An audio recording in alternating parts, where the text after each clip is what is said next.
Hello guys, welcome back. My name's Nathan, and today I'm going to be doing my very early NHL standings predictions. Now, making predictions in the NHL is always fun, but making standings predictions is on a whole different level. And this upcoming season, there's a ton of teams with a great chance of making the playoffs. But which teams do I see making the playoffs and going far in the playoffs this next NHL season? Watch till the end to find out. Now, as I said, this next upcoming NHL season will be a ton of fun to watch and cover on this channel. There's so many fantastic teams with solid rosters that have an excellent chance of making the playoffs, and divisions like the Atlantic Division will be chock full of teams fighting for it. And predicting the entire standings is always a big undertaking, but when you have this many teams that are so competitive, honestly, it could go so many different ways. Now, for today's video, I have gone through every NHL team, all 31 teams, and given them a placement in their divisions and in the league itself. I've given every NHL team a points marker by the end of the season, where I think they'll place league-wide, and where I think they'll go. We'll start to the Atlantic and end at the Pacific Division. Now, jumping straight into my early NHL predictions, we're going to start out in the Atlantic Division and go to my last place Atlantic team, that being the Ottawa Senators. At 8th overall in the Atlantic, I see them finishing with 68 points. Last year, they had 64 points in the season, so I do see them improving just a little bit. Not too much. They're not substantially better, but I do see them as a better team, and I see them as a better team that people are expecting. I see a lot of people saying that they're going to be the worst team in the league, but you'll see throughout my predictions and this video that I think they'll be bad, but not the worst. Moving on to my predictions for the number 7 Atlantic team, I have the Detroit Red Wings. They, in my predictions, end up finishing at 76 points. Last year they had 74. Like Ottawa, they improved, but not by too much. I see this as another rebuilding year for Detroit, and that's completely fine. Hopefully guys like Philip Hronek, Philip Zadina, and all the other fantastic prospects do get a chance next year. Moving on to my prediction for the 6th ranked Atlantic team, I have the Buffalo Sabres. I see them finishing with 92 points on the season, much better than the year before, and this is kind of the area where I thought Buffalo would be in last season, when they had that 10-game winning streak. I saw them being competitive for the playoffs, but this time for a much bigger time. I think they'll miss the playoffs, but be a lot more competitive and for a lot longer, which for the Buffalo Sabres and their franchise, for the 50th anniversary, I think is a good success for them. And moving on to my prediction for the 5th ranked team in the Atlantic Division, and going on to our first playoff team in my predictions, I have the Montreal Canadiens. I see them finishing with 96 points, getting in that wildcard position. I see them being that second wildcard team, having 2 wildcards in the Atlantic Division. I see Montreal snagging up that last one. And when it comes to Montreal, they haven't improved at all really on paper, but I see them being a better team. I think Carey Price will be good, if not better next year. Hopefully a healthy Shea Weber does improve them, and guys like Jesperi Kotkaniemi, guys like Ryan Poehling or Nick Suzuki, I think will improve that youthful core and will get them even more exciting next season. Moving into the top 4 for the Atlantic Division, for my next wildcard team, I'm predicting the Boston Bruins to finish 4th in the Atlantic. I see them finishing with 97 points, just a point above the Montreal Canadiens, basically a hair above them, but I see them being in that wildcard spot. Obviously, for the Boston Bruins, they got to the Stanley Cup final this past season, losing in 7 games to the St. Louis Blues, but I don't see that same kind of magic going on this next season for them. If they don't get a guy like Charlie McAvoy signed, that could be big, big trouble. And for Boston, I just don't see too much out of that first line either. They lost a couple of depth pieces, and I think for them that will kind of dampen them a little bit. They'll still be a playoff team, but I don't think they'll be as good. Now, going into the top 3 for the Atlantic Division, for my predictions for the 3rd best Atlantic team, I have the Florida Panthers. I see them finishing just shy of 100 points at 99 points, but still making the playoffs and finally getting into it. Having acquisitions of Sergei Bobrovsky and having, obviously, the mustache man as the coach will do wonders for them, I think. Having that problem solved with goaltending and that huge problem of coaching, I think will do fantastic things. For Florida, they already have that fantastic offense. I think with that goaltending now and a solid defense, hopefully for them, they finally do end up making the playoffs. Now we're into the top 2 in the Atlantic Division with the Maple Leafs and the Lightning left, and for my 2nd ranked Atlantic team in my predictions, I have the Toronto Maple Leafs. Now I see them finishing with 105 points on the season, being the 2nd ranked team in the Atlantic, not being able to get number 1, and to me there's a couple reasons why. One, I was going to make them my Atlantic Division winner right around the time when they got eliminated by Boston, but due to Travis Dermott being hurt for the first couple of months, that's going to be a huge blow for that defense. And yes, Tyson Barrie Fleury is super nice, but I think only offensively. He only brings bad defensively. And I think that defense defensively has not been improved too much. And for that, I think they'll be a good team, but not this elite team in the NHL. Going into my number 1 ranked team for the Atlantic Division next year, obviously I'm a fan of them being my second favorite team, that being the Tampa Bay Lightning. I see the Lightning finishing with 112 points, and even with 112 points, winning the President's Trophy. I think it'll be a very close race, unlike last year for that President's Trophy, but I think Tampa will end up getting it. I think even with that President's Trophy, the expectations might still be lower for them, which hopefully, like Washington, means they end up winning a Stanley Cup. Now sticking with the Eastern Conference and now going to the Metropolitan Division, now going straight into it. For my 8th ranked and for my predictions for the last team, the Metro, I had the Columbus Blue Jackets. I see them right now finishing with 77 points, being the best team for a last place team in their division. But still, when it comes to Columbus, I think they're a solid team. Obviously losing Panarin, Duchesne Bobrovsky will do a lot towards them, but they still have some solid players. They pick up Nyquist in the offseason. While I think they'll be decent, I don't think they'll be anything great. And I think for the playoffs, that's a little bit of a stretch for them. Now moving into my 7th ranked Metro Division team. This one will be a hot take and will piss off quite a few Penguins fans, but I do have the Pittsburgh Penguins as the 7th ranked Metro team. I see them getting 87 points at the end of the year, missing the playoffs for the first time in a long time. And I think for the Pittsburgh Penguins, they're basically due at this point.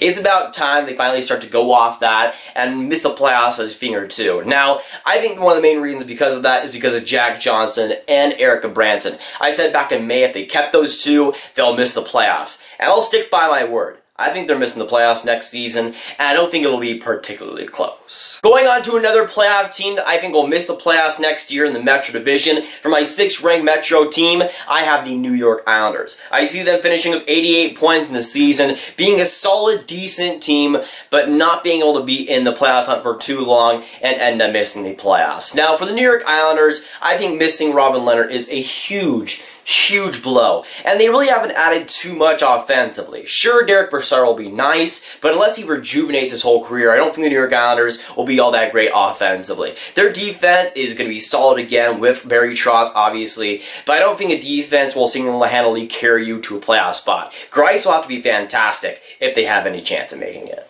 Now moving on to my predictions for the number 5th ranked Metro team, I have the New Jersey Devils at number 5. Now I see them finishing at 92 points on the season, just missing the playoffs, but being a very solid team. Now obviously they had the acquisitions of Nikita Gusev, Pika Subban, Wayne Simmons, solid acquisitions that will make them a better team, but I just don't see the depth offensively or even that defense to really go far or even make the playoffs. And that goaltending does scare me. Even with a healthy Taylor Hall, I'm not sure if they'll be able to score enough goals to make up for that goaltending. Corey Schneider as your starter, that's just not good enough. Now going on to my number 4 Metro team and my predictions for number 4, I have the New York Rangers. Now I see the New York Rangers just slightly being better than the New Jersey Devils, but I do not see them making the playoffs. Now I see NYR finishing with 94 points in the season. And as a guy that likes the New York Rangers, I would love to see them make the playoffs for the first time in a couple of years. But I feel like the year after that is when they make the playoffs and make big damage. But this next year will be a rejuvenation season for them, and one that they'll be a lot better in. Having guys like Capo Caco, Artemi Panarin, the list goes on. I think the goaltending could use some work there. The defense defensively is not great, and some of the offensive depth could be fixed there. There is some problem for the New York Rangers, but next year they will be in the playoff race for a long time. Now getting into the top 3 for the Metropolitan Division, now starting at number 3, I have the Philadelphia Flyers. For the Philadelphia Flyers, I see them cracking 100 points, getting 100 points on the season, and to me the Philadelphia Flyers are not one of the locks for the playoffs, but one of my sure bets. Most notably being Alain Vigneault as a new coach. Alain Vigneault doesn't exactly miss the playoffs too much, unless he just doesn't care anymore. Which for the Philadelphia Flyers, I don't think is the case. I think he'll make them a playoff team. While they will have repercussions of the young players not getting the biggest opportunities, I think he will make the best of them this season and will make them into a playoff team. Speaking of playoff teams, for my number 2 ranked Metro Division team,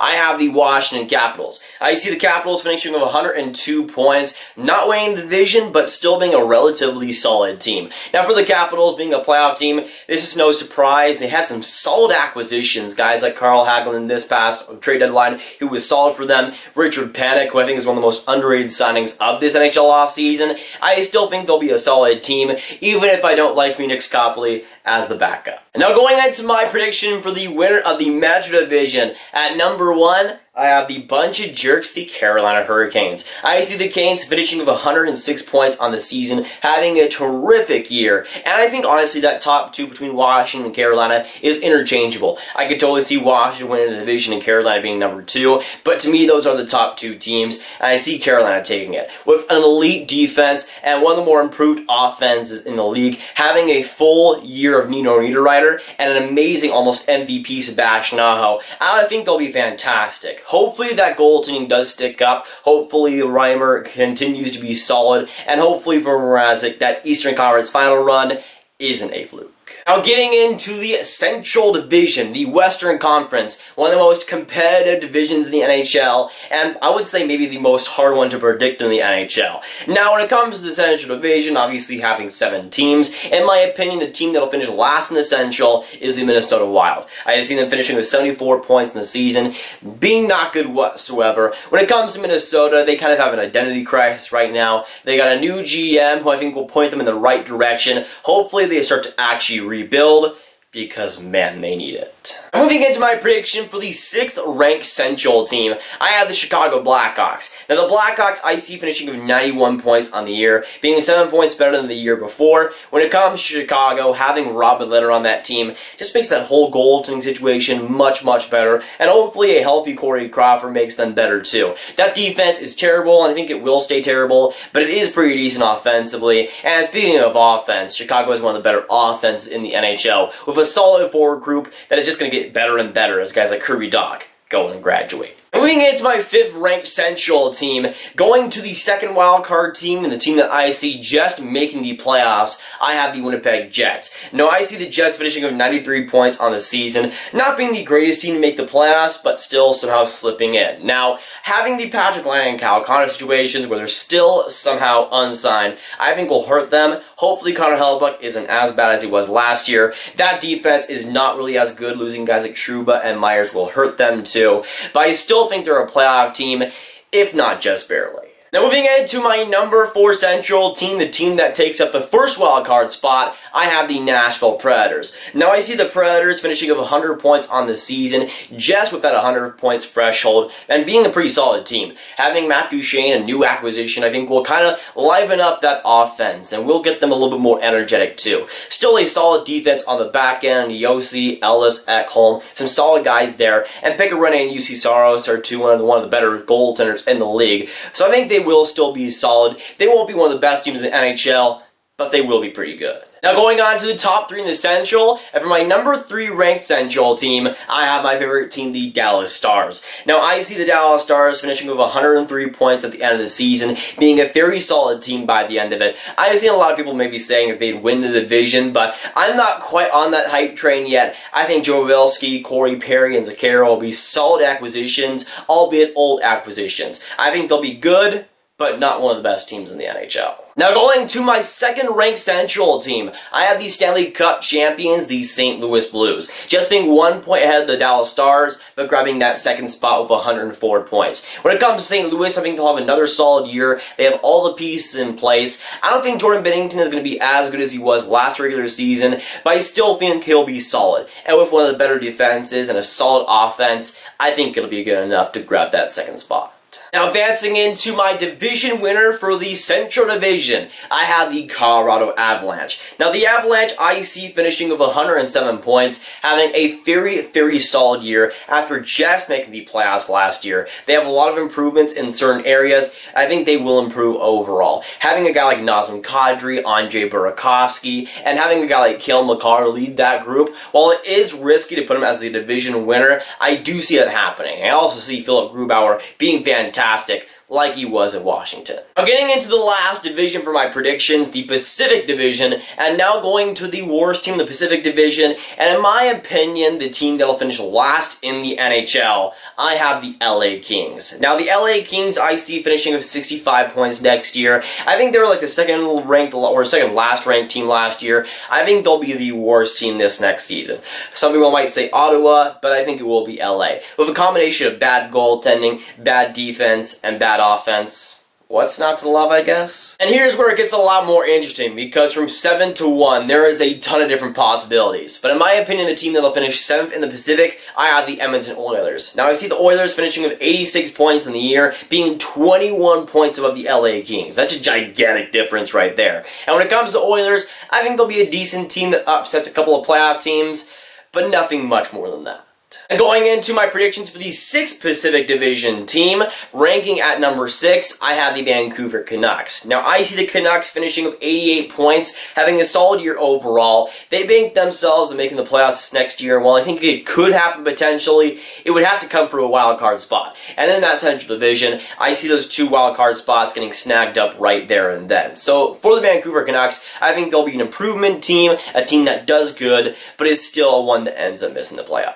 Now getting into the top 5 for the Pacific Division, and for my predictions for the number 5 team, I have the Anaheim Ducks. Now the Anaheim Ducks I see finishing with 90 points, being a team that a lot of people expect to maybe be down in the dumpster, but I see them being a lot better than people might say. John Gibson, who I think is the best goaltender in the world right now, a defense that I think should rebound next year, and an offense that has sneaky options. Guys like Sam Steele, Rickard Rakell, who could rebound big next year. I think for the Anaheim Ducks, while they might not be a playoff team in the Pacific Division, I think they'll be competitive, which for them, especially from last season, is a big improvement. And here is where things might get a little bit hot takey. Now, for my number 4 Pacific Division team, no pun intended, I have the Calgary Flames. Now, I see the Flames finishing with 92 points, 1 point below the Winnipeg Jets. And you know what that means. I think the Calgary Flames will end up missing the playoffs. Now, I'm a Calgary Flames fan. I like the Flames, but I just don't have too much hope for them this next season. And I could see why you would, but to me, they've just been so inconsistent throughout pretty much the last decade, that for them to replicate what they had last season and be great in that Pacific Division again, I think will take a lot more than just a couple of acquisitions. It'll take a lot more than a guy like Cam Talbot and Milan Lucic for them to get back to the playoffs again. Getting into the cream of the crop in the Pacific Division, for my 3rd ranked Pacific team, I see the Arizona Coyotes finally, it's taken forever, make the playoffs. I see the Coyotes finishing with 97 points, being a solid team, hopefully a healthy team, but finally getting it done and making the playoffs for basically the first time in forever. I know I'm quoting Elsa, but it's true, man. It's taken too long for this to actually happen. It's got to happen this time, and hopefully the Arizona Coyotes, for that fan base especially, they actually find a way to get it done. And getting into the top 2 in the Pacific Division, just like the Metro, I would say, the top 2 for me are kind of interchangeable. Between the Vegas Golden Knights and the San Jose Sharks, you can make the case for either to win a division. But in my opinion, the team that will finish 2nd in the Pacific, I have the Vegas Golden Knights. Now, to me, the Golden Knights will finish with 102 points. I see them being an excellent team. Having a full Mark Stone for 82 games will be amazing for them. Hopefully, Nate Schmidt will not do drugs and be available for those first 20 games too. I just think overall for Vegas, if they're healthy, if they're good, they'll be a good team again. And hopefully for Vegas, they don't end up choking in Game 7 this time. Getting into my Pacific Division winner, I see the San Jose Sharks getting number 1 in the Pacific and getting it done. I see the Sharks getting 104 points, just 2 points ahead of Vegas, but being able to get just over the hump there. When it comes to San Jose, yes, they do lose Joe Pavelski. They might lose Joe Thornton this offseason. But when it comes to San Jose, some of the weaknesses that they had last season, I don't really see that happening again this next season. I see Martin Jones being a lot better than he was. It's kind of hard to be worse than rock bottom, but it has to happen eventually. I think that defensively will get better. Justin Braun was not good defensively last year, and I think getting him away was a big improvement for them. And I think that offense will be as good as it was. Yes, Joe Pavelski is out of there, and that will affect their goals, especially on the power play, but that's still an amazing offensive team. And if they get some goaltending, they will be good once again. But But again, when it comes to predicting the NHL, and especially these standings, it's always just a coin flip. I think, honestly, the playoffs are more predictable than the NHL standings because anything can happen in the regular season. There could be a team that I place in last in the division and then making the playoffs. It really is that crazy, and there's always an unexpected team that ends up making the playoffs. So I never assume that I'm going to be right. I never do that because, let's be honest, I'm never right when it comes to standing predictions, but it's always fun to make them, and it's always fun to see them play out. But of course, with this video, I need to hear your guys' thoughts down in those comments down below. So let me know, what do you think about my early NHL standings predictions? What do you agree and disagree with? And of course, the questions on to you. Who do you think will be the best and the worst teams in the NHL next season? But if you guys want some more Grav videos just like this one, you should click on this card right here to watch my 5 dark horse candidates for the 2019-20 Calder Trophy. You should click on it. It's definitely worth it. But that'll be it for today, guys. If you guys did enjoy, make sure to hit that like button, hit that subscribe button, hit that notification bell if you haven't already. Again, comment down below your thoughts on my predictions and what your predictions are too. Share this video with your friends if you haven't. Grow the hashtag GravGang. I'm Nathan, and I'll see you guys in the next video or stream. Goodbye.